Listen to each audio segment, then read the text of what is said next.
Supreme Court rules Speaker's declaration of 4 seats vacant is unconstitutional. EC disqualifies GFP's replacement flag bearer over alleged document irregularities. Would also hit the campaign trails for updates because it is your election headquarters. We've got these plus business news, sports news and world news in this package. Please stay for details.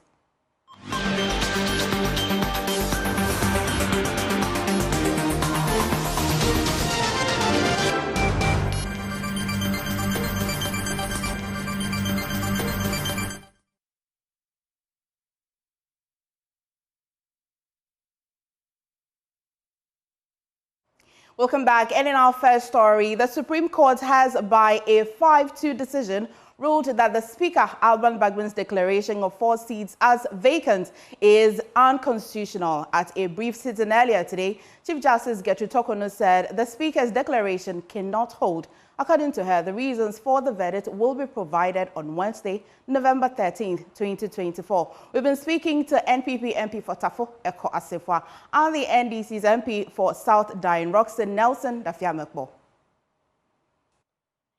So I was making a point that the judgment in court today is exclusive of a trigger to reconvene Parliament. A trigger in Parliament, or if you like, a trigger to reconvene Parliament comes by 2 ways, and that is based on the standing orders of Parliament that emanate from the Constitution of the Republic of Ghana. That's for 110. That the Speaker of Parliament, so much, that is without any application or petition whatsoever, that comes to him, can say that due to public interest, I am calling Parliament based on these reasons. Secondly, a petition from members of Parliament, that is about 15%, can also trigger such a reconvene, to reconvene Parliament. So what that means is that at this point in time, I think that the majority side is about having a meeting. Then we will decide as to whether or not, which I think that is going to be in the affirmative, to trigger Speaker of Parliament, or if you like, to petition Speaker of Parliament to recall Parliament so that the urgent businesses that we are supposed to deal with can be dealt with. Because you see, the judgment that comes today clearly indicates that the MPP is still the majority in Parliament. So I do not expect that any time that Parliament reconvenes, you will have the minority going to sit at where the majority normally sits.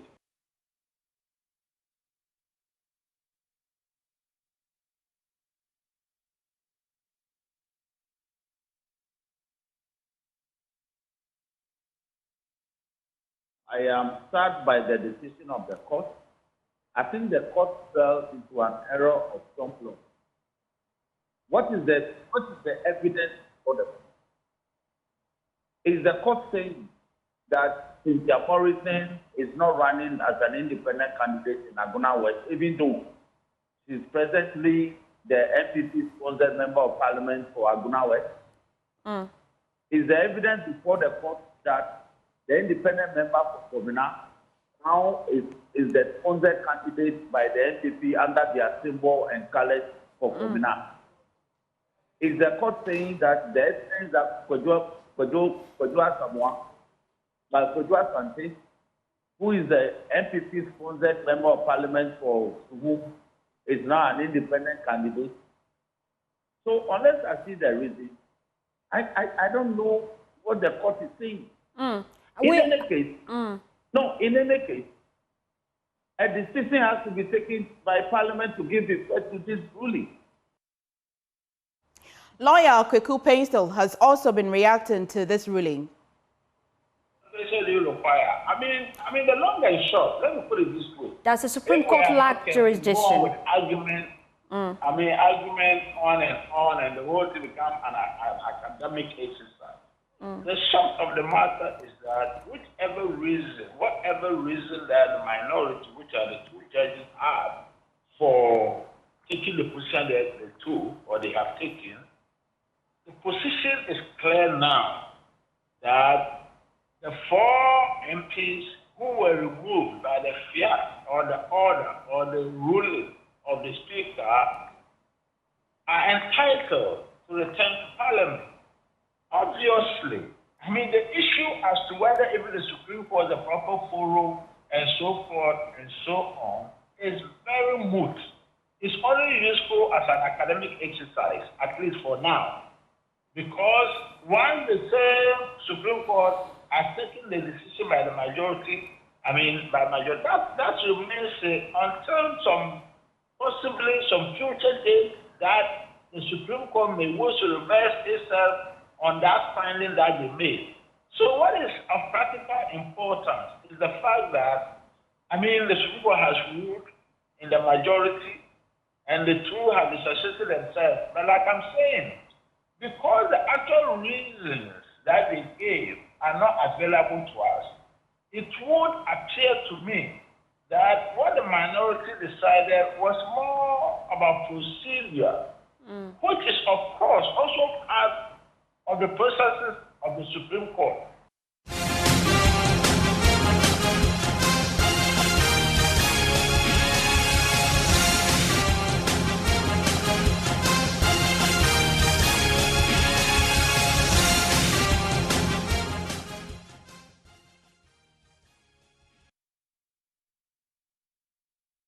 This is your election headquarters. Let's bring you some election-related stories. Now, first, the Electoral Commission has disqualified Philip Apiakubi, the replacement for Ekuadonko's Ghana's Freedom Party, due to errors and alleged irregularities discovered in his nomination documents. EC Chair Jean Mensah, who made this announcement, emphasized that the disqualification followed a careful review of the party's submission. The EC has also confirmed that the initial ballot order for the 2024 presidential election will remain unchanged. Of the Ghana Freedom Party. He and the party went on to submit their nomination forms on the 5th of November, and our technical teams went to work immediately reviewing the nomination forms. At the end of the process, they detected a number of errors and some illegalities with the form. The candidate's attention was drawn to these errors, and the party was provided an opportunity to correct them. They did that. In the view of the commission, it was not in our bosom to provide the political party the opportunity to correct some of the illegalities that we found on the form. In that respect, the party did not draw their attention to it because the commission does not feel that it is in its bosom to allow any political party to correct illegalities with the form. The commission, therefore, as at yesterday, wrote to the party and to the candidate disqualifying him from contesting the 2024 presidential election. This morning, we are here to inform you of the Commission's decision to maintain the presidential ballot as it is. As you may be aware, and I believe all of you have representatives in the printing houses, we are almost 90% complete with the printing of presidential ballots. And you are also aware that following the passing of Madam Ekuadonko, we requested the printing houses to cease printing until, the law had taken its course. Now that the presidential candidate or the nominee has been disqualified, the commission would like to inform you that the printing would proceed on the current ballot as is, in the interest of time and to save this country millions of cedis. And so our task here this morning is very simple. We are not here to change positions. We are not here to reballot. We are simply here to inform you that the commission intends to notify our printing houses to proceed with the presidential ballot as is. It will proceed with the ballot that bears the name and the image of the name of the Ghana Freedom Party, their symbol, and the image of Madam Ekuadonko. And we believe that a lot of discussions and advertisements will go out to prevent the citizenry from voting for her. Now let's speak to Michael Ashale, who covered this event for us. Michael, good afternoon. So tell us, how has the parties who were present today been reacting to this news? Well, so what we understand the rationale behind this disqualification is that the party was given some time to present documentation for the proper replacement of the late Ikea to lead the party into the general elections. However, upon the scrutiny of the documents that they had brought, which was represented, Philip was going to represent Ikea essentially. The EC says that they realized there were some errors and illegalities and not irregularities that they had seen in the documentation. They could allow for them to make corrections to the errors, but not the illegalities. So they took the decision to disqualify the party ahead of the general elections. However, the status quo will remain when it comes to the ballot paper in itself. You see Ikea and the GFP on it. However, those votes will not be counted. They will be seen or recognized as rejected ballots during the election. The EC said that they will also go ahead and sensitize individuals not to vote for the party. This really is because they have printed almost 90% already of the ballot papers. They halted it, but because of the COVID situation, they have taken the decision to also continue the printing. So there will not be a change in the ballot or the positions of any political party. GFP remains disqualified, but 12 candidates will be on the ballot paper on December 7th. Michael, so for the political parties that were present, have they shared any form of consent at all? Are they clear in their minds that this decision by the EC does not affect them in any way?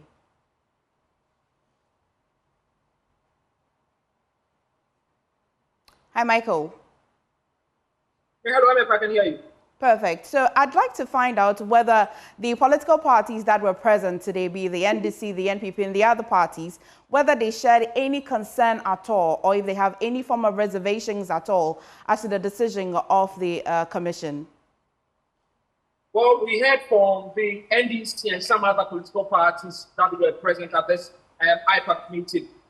At least from the side of the NDC and these political parties, they are okay with the decision. They think that over the years, that has been the status quo, and it's okay for the EC to go ahead with it. However, on the side of the NDC, what we know is that the last meeting, they refused to take the final vote at next time. But this time around, they have received the exponential because the EC has not given them a breakdown of the voter statistics. And they are certified, they said they're going to peruse the document, the final voter register, and the statistics will be given to them by the EC, and in due course, inform the public what their findings are. Thank you so much, Michael. Thank you. Now, we've also been joined by Dr. Kwame Asasante. He's a political scientist from the University of Ghana. Good afternoon, Doc. And let us understand if this in any way affects the electoral temperature of the country so far.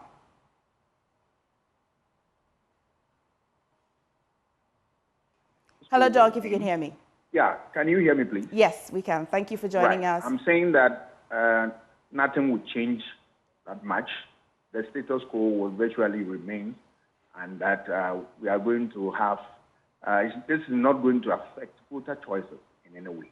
What is going to happen, in effect, is that those who have, prepared their minds to vote for Madam Ekwadonko's party will now have to make a choice as to who to give their vote to. If they believe strongly that their party is the one that they will vote for all the time, and that they don't want to change anything, then obviously they are going to abstain from the election, right? The little challenge we are going to have is that I heard the EC boss saying that, yes, advert is going to go out to inform people so that they do not vote towards that party's direction. Yes, in spite of the adverts, we are still going to have some people who continue to vote. That is a fact. But that will come to add to the number of spoiled ballots and the rest of them. Already, the problem of spoiled ballot is huge. So if this one also comes to add to it, who knows? It could also have consequences on the fortunes of the election somehow. somehow, if the number is huge, extremely huge, and this one add to that. And then you have smaller parties coming to also perform well.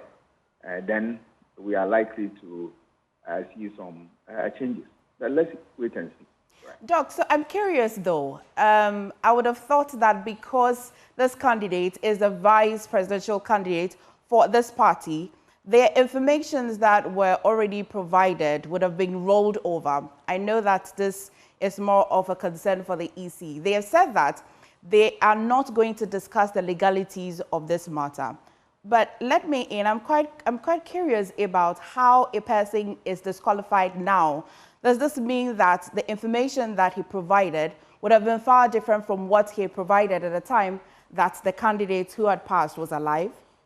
I think I did hear the EC boasting that there were certain irregularities in terms of, mistakes that are on the form. But beyond that, there were legal, problems associated with the form. That is the crux of the matter. Okay. What legal breaches did they commit? And if there were any, what would be the remedy for the situation? And that is a function of law. So I believe that the law will take its course from there. Thank Once you so much. You are legally thrown out, it doesn't change the political it doesn't affect the political temperature in any form at all. Okay. You are legally disqualified and Thank you so much, Doc. Now, let's take you to Parliament, where Anot Domprey, the majority whip, is reacting to the Supreme Court ruling now.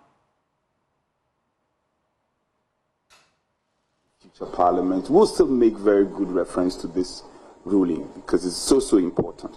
Again, we also see it as a definition of true separation of powers, where you know, as I do know, that the three arms of government have some limitations in terms of the exercise of powers and responsibilities. And all these are defined in our laws. So we think it's a day of victory. And I hear people say, what do you expect? Are they going to comply or not? There can't be an option of not respecting the judgment of the apex court of our land. We don't consider it as an option for any body, individual or corporate entity to arrogate to itself powers to say that they will not respect a court judgment. That would be strange. We don't expect the minority to do that. We don't expect the speaker to do that. Don't forget, we are seeking to govern this country. And it will be strange to hear that they will say that we will not respect a court judgment. That can never be an option. So these are our comments. We want to commend our colleagues and also commend the Ghanaian people who have been very patient waiting for this judgment. And we are proud that we took this matter to court, led by our leader, our respected leader. We are also proud that there was a prompt response to what we sought from the apex court. So without much ado, we want to thank you very much. Let's all be careful in our reportage. I think it's a solemn moment for us as a country, and this is very typical of the New Patriotic Party. A number of landmark cases that we've taken to courts, and we've had court pronouncements. We've not won all of them, but they've sought to define in terms of interpretation of our constitution. So we thank everybody, the Ghanaian people, for the patience, and once again also proving that we are a civil, law-abiding political party, and we resort to civility other than violence. So once again, I thank you for this opportunity, and maybe let me hear your questions. Don't forget, you don't have to be repetitive. The leader has spoken. Well, Anna Dompre, Majority Whip, right there reacting to the Supreme Court's ruling. We'll bring you details of that ruling subsequently in our bulletin. But away from that, the black market sale of kidneys booms with one kidney going for as much as 4 million cedis. That's according to the president of Renal Patients Association, Abafo Kojo Ahinkra. The story is not entirely different from 13-year-old Rosemary Boydu looking urgently for $25,000 for a kidney transplant. She was diagnosed with end-stage kidney failure at the time when most children are fulfilling with their dreams and aspirations. Here are excerpts of Joy News' feature Dialysis at 13, produced by Emmanuel Jivenu. I just see myself how I am and look at them. Is someone suffering from what I'm going before I go there? So I don't like going closer to people. Her dream of becoming a doctor has been overshadowed by the harsh reality of her present. The constant worry of finding funds for treatment and the fear of death always heavily on her young shoulders. I want to be a doctor in the future, but sometimes I think maybe that future will not come true because of the condition I am in today. Kidney transplant is often the preferred long-term treatment option. Transplant may offer the possibility of restoring kidney function and improving quality of life compared to ongoing dialysis. Unfortunately, Rosemary and her mother have been pushed to the very edge of society.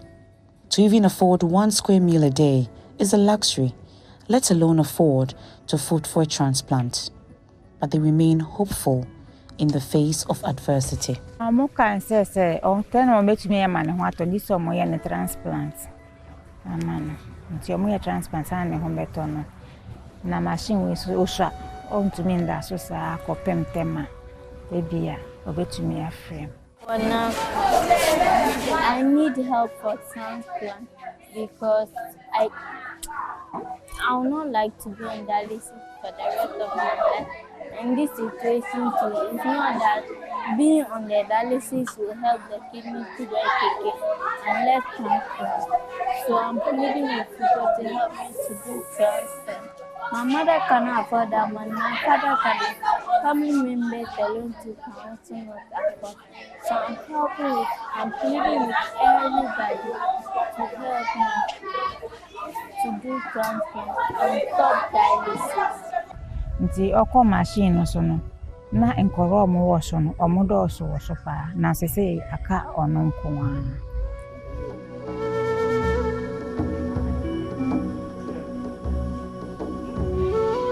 I hear that someone on dialysis have died, I ask myself, so will I also die?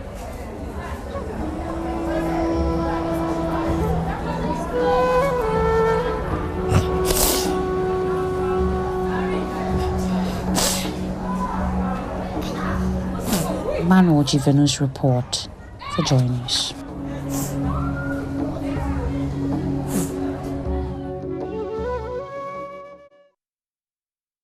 Well, rather sad story that gets all of us gutted.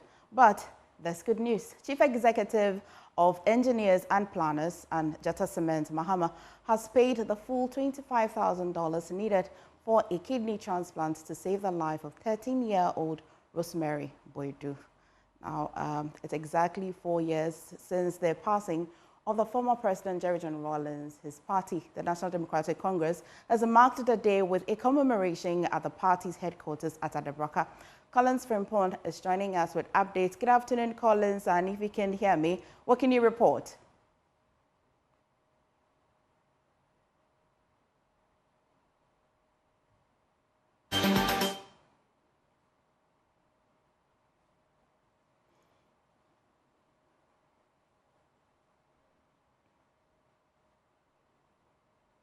Collins, if you can hear me, what can you report?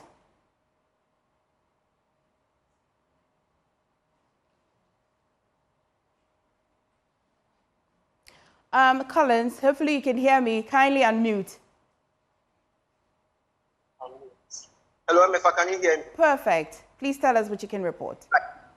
Right. So the commemoration began at exactly 9:58 a.m.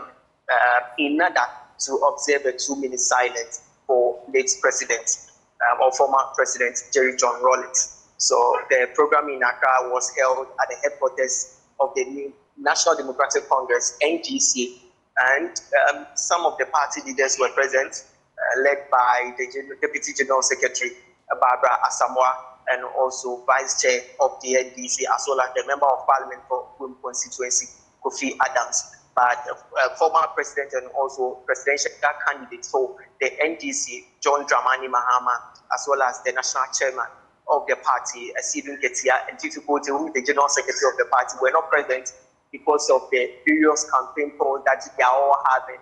But they also observed 2-minute silence at their various campaign trails that they were at exactly 10 a.m.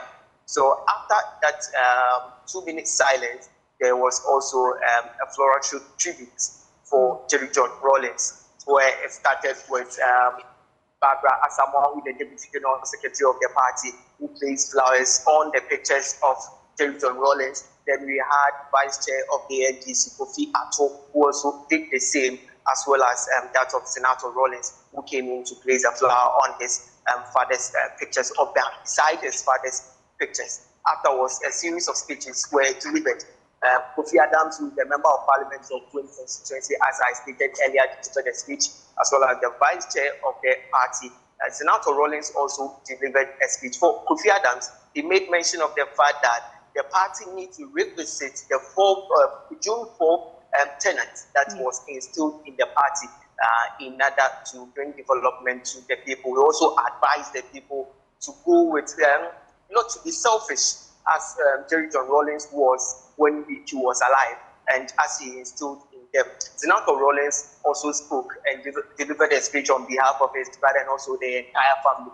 And he urged the party going to the 2024 election not to only focus on winning the election, but also look at the moral aspect, doing the things right to re-establish confidence in the people, the youth of the people, for sustainable future. And also speaking as an ardent, Jerry John Rawlings was an ardent environmentalist. So Senator Rawlings had to rope that in, where she urged the party to promote sustainable environment. When they win power, they should make sure that we protect our environment and also fight against illegal mining. Thank you so much, Collins. We also commemorate with the family of the late president. May he continue to rest in peace. Now, moving away from that story, the Ghana Catholic Bishops' Conference is pushing for the collective adoption of strategic plans to pressure the next government to stop galamsey. Bishop of the Obuasi Diocese, Most Reverend John Yao Afokwa, who is rallying the support of his colleagues, believes halting illegal mining should be followed by a comprehensive plan to reverse the deterioration. This follows the threat of galamsey to lives of people in the Adanse enclave due to the deterioration of the environment. And Nanaya Ojima was at the GCBC annual plenary assembly in Obuasi and has filed this report. Illegal mining continues to wreak havoc in the country's forest reserves and water bodies. Before the opening of the Catholic Bishops' Conference hosted in Obuasi, some of the bishops took a trip to the polluted Jimmy River, which serves the water needs of parts of the town. Due to the unbearable cost of treatment of the river, Anglo-God Ashanti, who bears the cost, has resorted to the drilling of boreholes for their quarters, depriving some communities of access to potable water. Most Reverend John Yao Afokwa wants the conference to take action to halt the menace. However, I would urge the conference to map out concrete strategic plans, in some sense to put pressure on the incoming government, if possible, to end galamsey come January 7, 2025, when they assume office, and initiate measures and policies to reclaim these lands. According to the Obuasi Catholic Diocese, lives in some communities in its catchment continue to deteriorate due to the menace. President of the Bishops' Conference, Most Reverend Matthew Kwesi Jemfi, says the issue of illegal mining will be central in their plenary. All the bishops here paid pastoral visits to many parishes and communities in the diocese. We interacted with the faithful, with the people. We listened. We heard their concerns, especially about this menace and how helpless they are. Their concerns and those of the people of Ghana will certainly come to bear on our deliberations this week. There must be a way out. We must stop this dangerous behavior.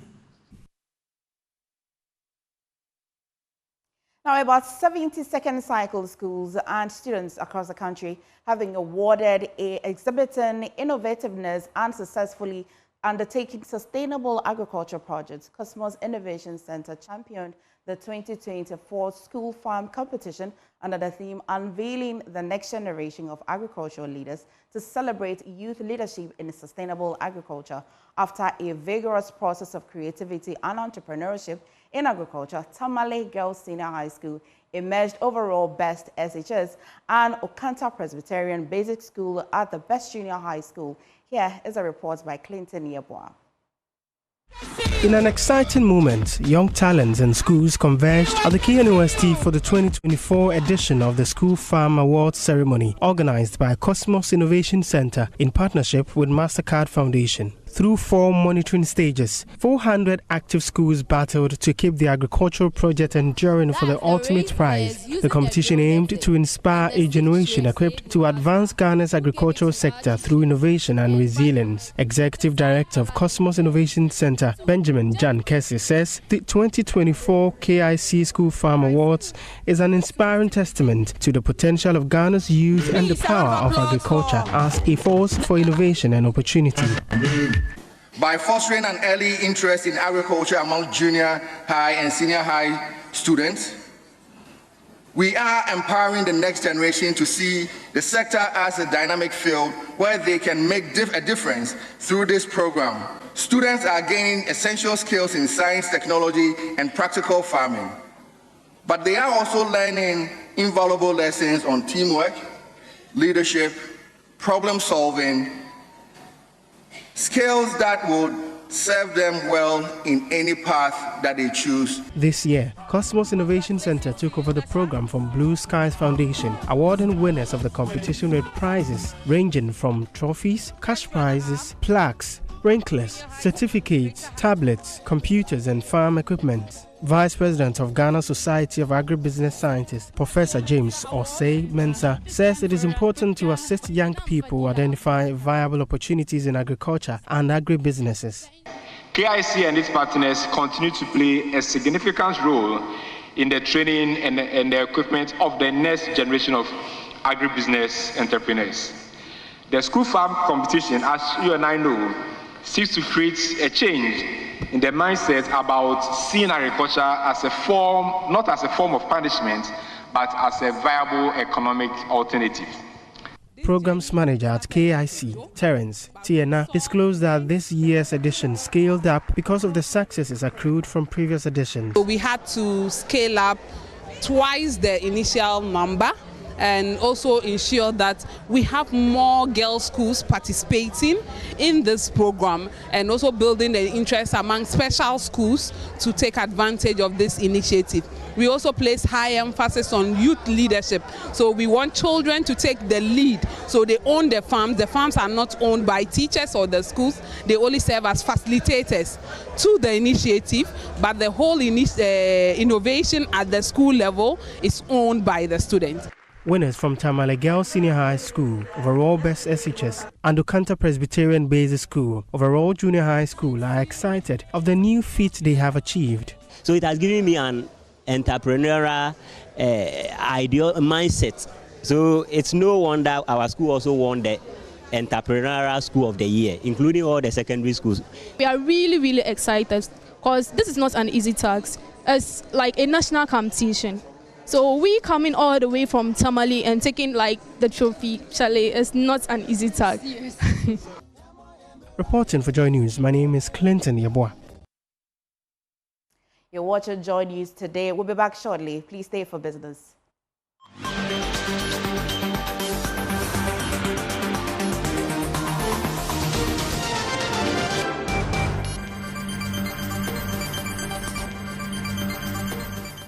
It's time for business on Joy News Today. My name is Winston Taki, and out to our first business story.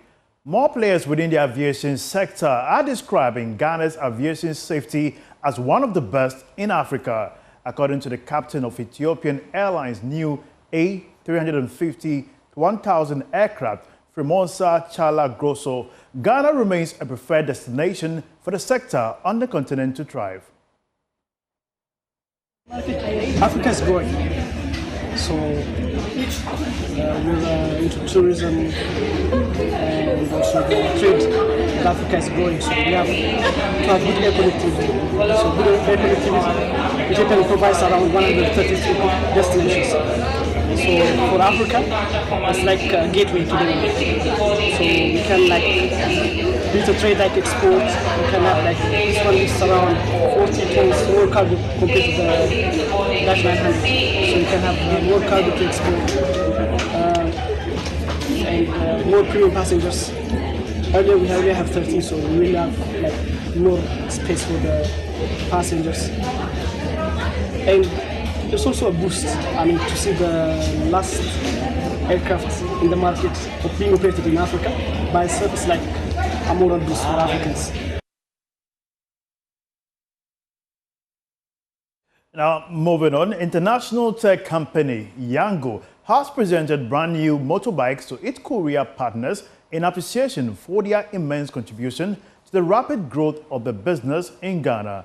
3 lucky riders walked away with motorbikes, while several others received smartphones and 4 coupons to support their work. The following report has more.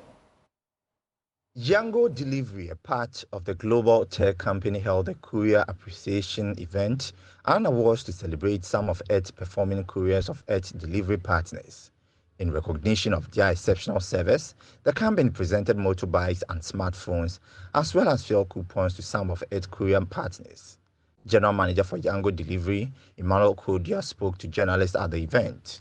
For us at Yango, we value and appreciate the work that the partner couriers do, on the platform.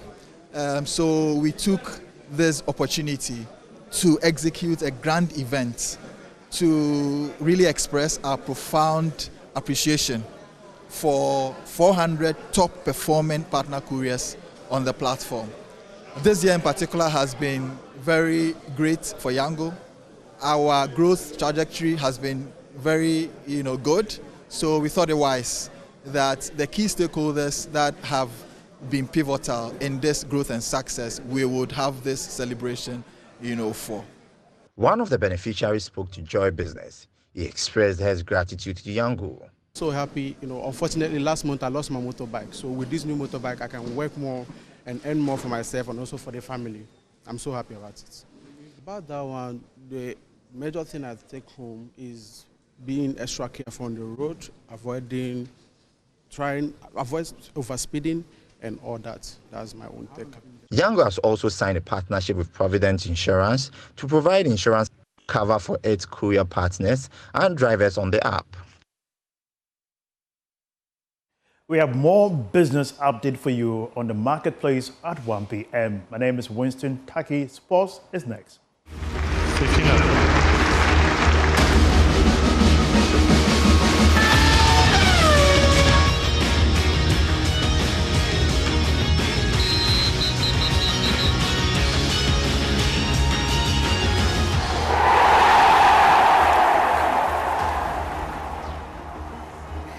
Good afternoon. Let's do sports now on Joy News Today with me, Muftau Nabila Abdullah. 8 Black Stars players have withdrawn from the squad ahead of the last 2 AFCON qualifiers against Angola and Niger. Ghana will line up against Angola on March 5 before coming up against Niger on Monday, which is going to be last March. 8 players, including the Antoine Semenyo, Iñaki Williams and Joseph Pinsel, all pulled out of Otoado's 25-man squad ahead of this tie and left by Gideon Mensah says that their decision to withdraw from the team is a big blow ahead of those qualifiers.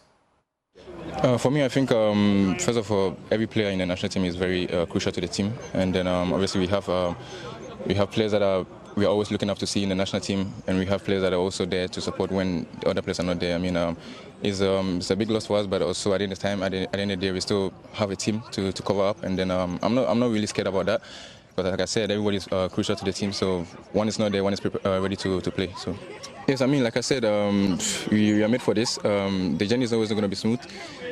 We've come to a junction where we have to hope and then work for ourselves. So, obviously, like you said, we're going to watch the game and then see what's going to happen in the game. But at the end of the day, the focus is to win our 6 points, and then everything that's going to happen on the side, we are there for it. Gideon, how difficult is it to get yourselves ready for this game in terms of motivation when you know that it's not in your hands?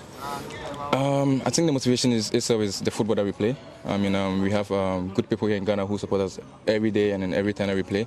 So obviously, like we are here for a game like this, and then mentally we are prepared for this. So I don't think we have any other thing to think about other than the game. So that's the motivation for us.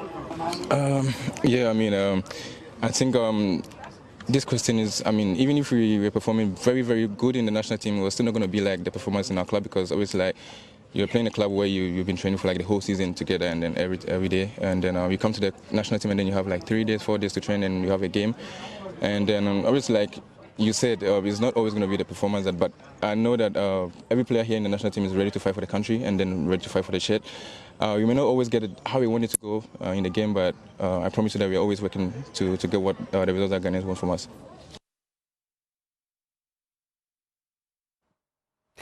The president of Rugby Africa, Herbert Mensah, has called for more support for the development of rugby in Ghana. Ghana hosted the Women's Rugby Sevens at the University of Ghana Rugby Field and finished fifth out of 12 countries that participated in the event. Herbert Mensah believes that with the right investment, Ghana will be in a position to be able to compete at the highest level. We've brought in athletes, officials, and supporters, about 200 people. We brought them in without a hitch.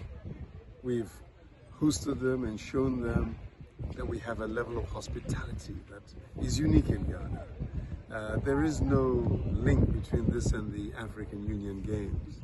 This has been an exhibition of pure excellence. And that I'm really, really proud. Look at the ball boys. Look at the officials. Look at how we've integrated Ghanaians into it. Look at the facility we're able to show, even before we talk about the quality of rugby on the pitch. And hasn't there been some beautiful rugby? Look at those women. And you've got women who are playing who are so highly ranked. South Africa are world class. Everybody knows that. Very easy to be bounced out. After yesterday, look how close Ghana came to playing against Kenya yesterday. I know it took all the effort out of their lungs and their bodies, what they put on the line. And then to comprehensively beat Mauritius meant that Ghana qualified for the quarterfinals. For that, they've got to be very proud. Those girls, headed by Rafatu Musa, have really set the benchmark this last 3-4 years. Up next is World News.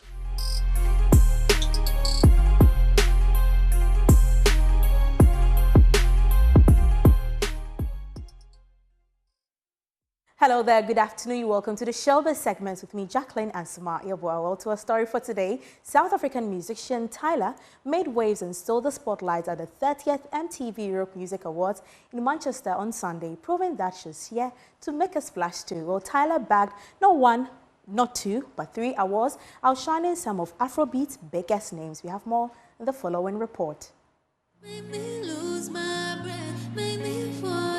In a hotly contested category, Tyler clinched the Best Afrobeat Artist Award, beating heavyweight like Nigeria's Ashake, Thames, Rema, Burna Boy and Ira Star. But the winning streak didn't stop there. She also scooped up the Best African Act Award, coming out on top over rivals like Ira Star, DBN Gogo and Diamond Platinums. Oh my gosh, guys, I can't believe it. Literally all the nominees, they are insane. They literally have taken Afrobeats so far, and I'm so honored to be winning this award, you know, like, it's insane. But I just want to thank my team. I want to thank my family, the Tigers, for voting for me. Thank you so much. Adding to her haul, Tyler took home the Best R&B Artist Award ahead of American icons like Caesar, Kalani Tinashe, Usher and Victoria Monet. And just when you thought she's dazzled enough, she wrapped up the night with an acoustic rendition of her hit song Water, leaving fans mesmerized.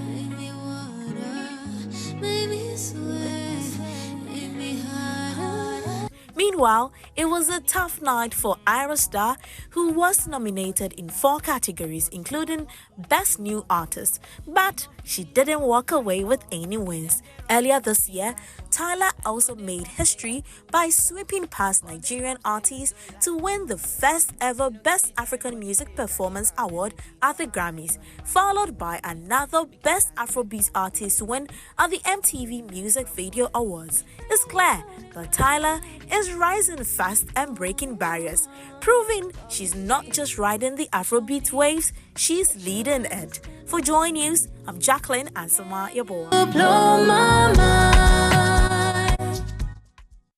That Water Note is a wrap for the showbiz segment with me, Jacqueline Ansama Yaboa. Over to you, MFA. Thank you so much, Jacqueline, always for serving us very great entertainment news. Many thanks as well for you joining us today on Joy News Today with me, MFA Akosia Adeta. However, there's more news on myjoyonline.com.